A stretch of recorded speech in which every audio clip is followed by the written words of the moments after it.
Now second type is basic oxides. The oxide which dissolve in water to form base or reacts with acid to form salt is called basic oxide. Acidic oxide च्या बाबतीत आपण काय पाहिलं? The oxide which dissolves in water to form acid or reacts with base to form salt, it is called acidic oxide असं पाहिलेलं आहे already आपण. Basic ऑक्साइडच्या बाबतीत काय आहे? The oxide which dissolves in water to form base and reacts with acid to form salt, it is called basic oxide.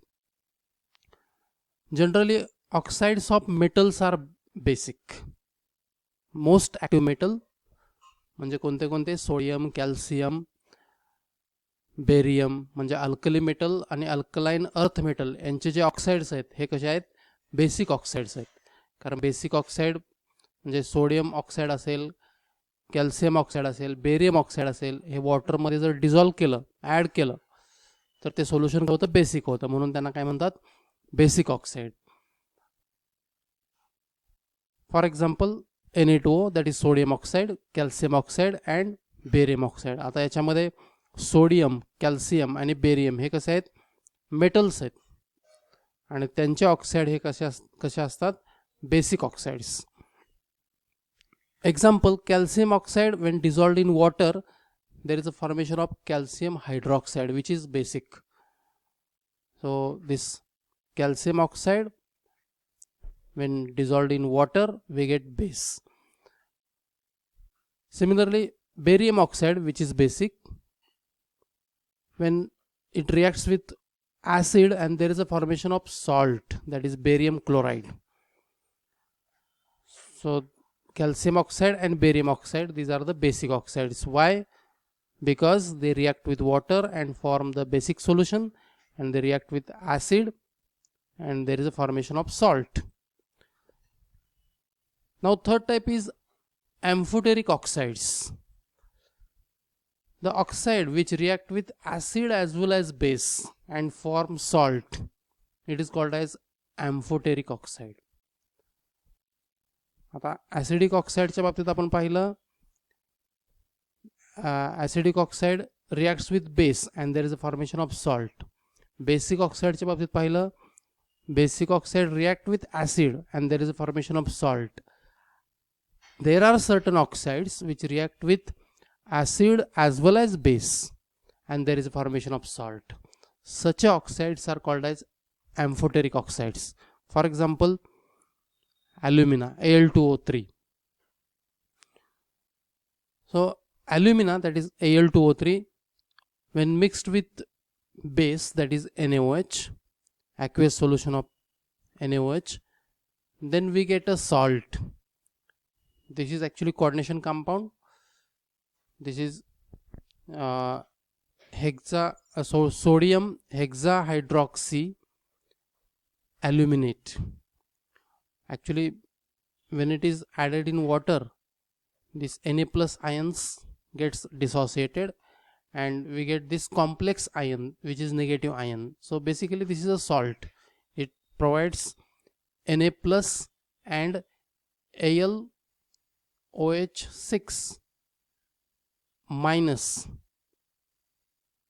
3 minus. Actually there will be 3 negative charges on this complex ion. So in this way there is a formation of cation and anion and therefore this is a salt.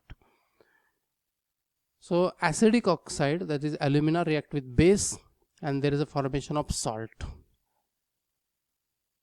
So alumina when react with acid, that is HCl, there is a formation of salt again.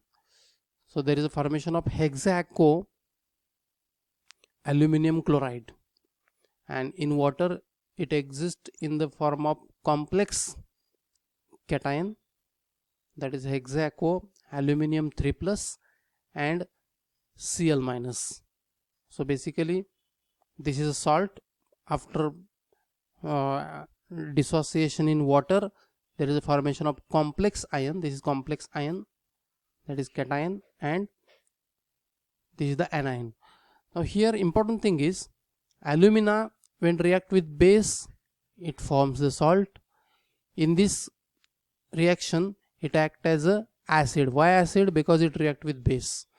In second reaction, alumina react with acid and there is a formation of salt. In this reaction it act as a base. Why base? Because it react with acid.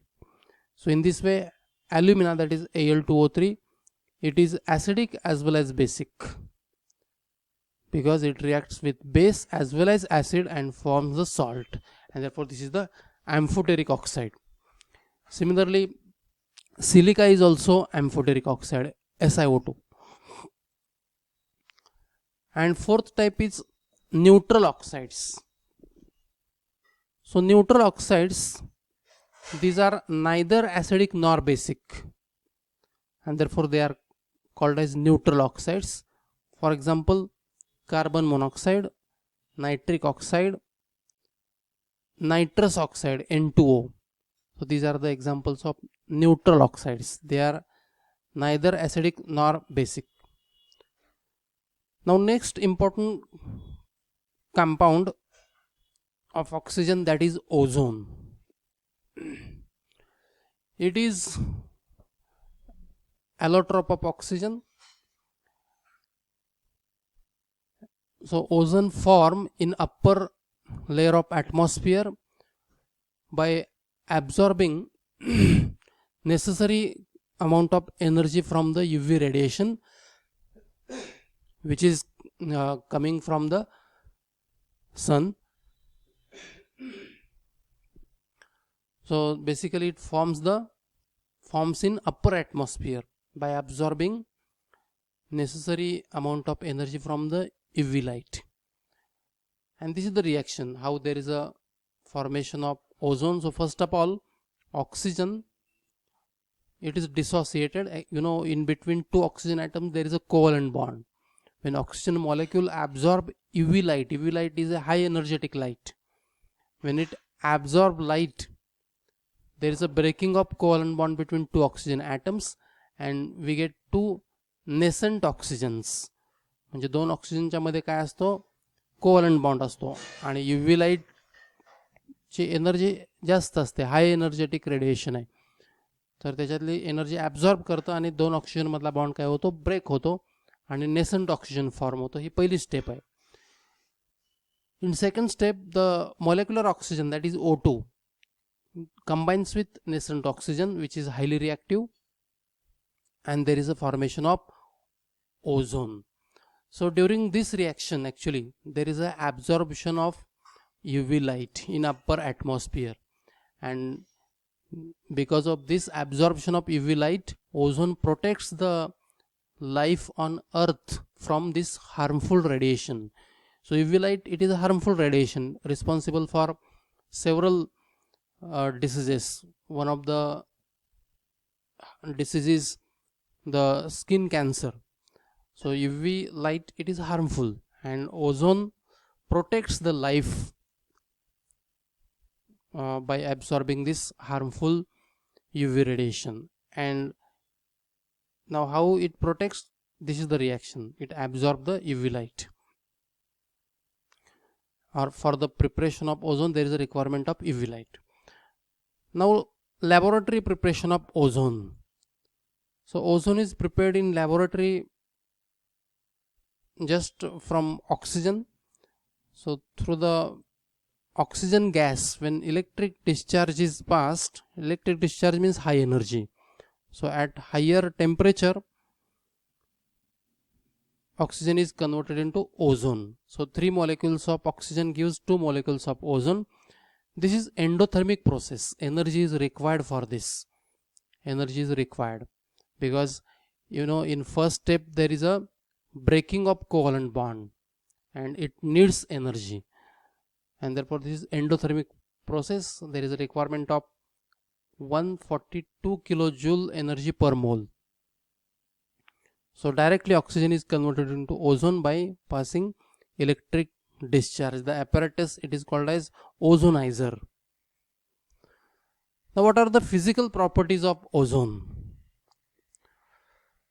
Actually ozone, it is a gas at normal condition, and when it is in gaseous state its color is light blue or pale blue. Now when it is compressed and converted into liquid, then resulting liquid has a dark blue color.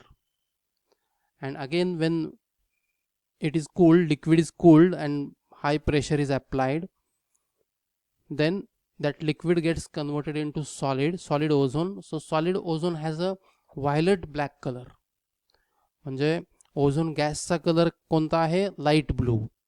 आणि तो जर liquid कंडिशनमध्ये असेल तर dark blue, आणि जर solid असेल ozone तर त्याचा कलर काय असतो? Violet black.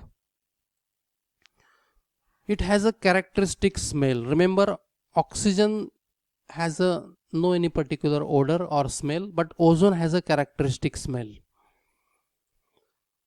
and it is a diamagnetic. Again, the difference between oxygen and ozone is oxygen is a paramagnetic. Paramagnetic means attracted towards magnetic field, but ozone is a diamagnetic. It means it is repelled by magnetic field. Now next point is chemical properties of ozone. First of all, oxidizing property of ozone. So ozone it acts as a powerful oxidizing agent because ozone decomposes and it produces the nascent oxygen. This is the reaction. Ozone decomposes and there is a formation of oxygen and nascent oxygen, and this nascent oxygen, it is responsible for oxidation of other compounds, and therefore it is a powerful oxidizing agent. It oxidizes other substances and itself undergoes reduction. Now look at this reaction. When lead sulfide mixed with, or when lead sulfide comes in contact with ozone gas, then this lead sulfide, it is oxidized into lead sulfate. Now in lead sulfide, oxidation state of sulfur is -2, and in lead sulfate oxidation state of sulfur is +6.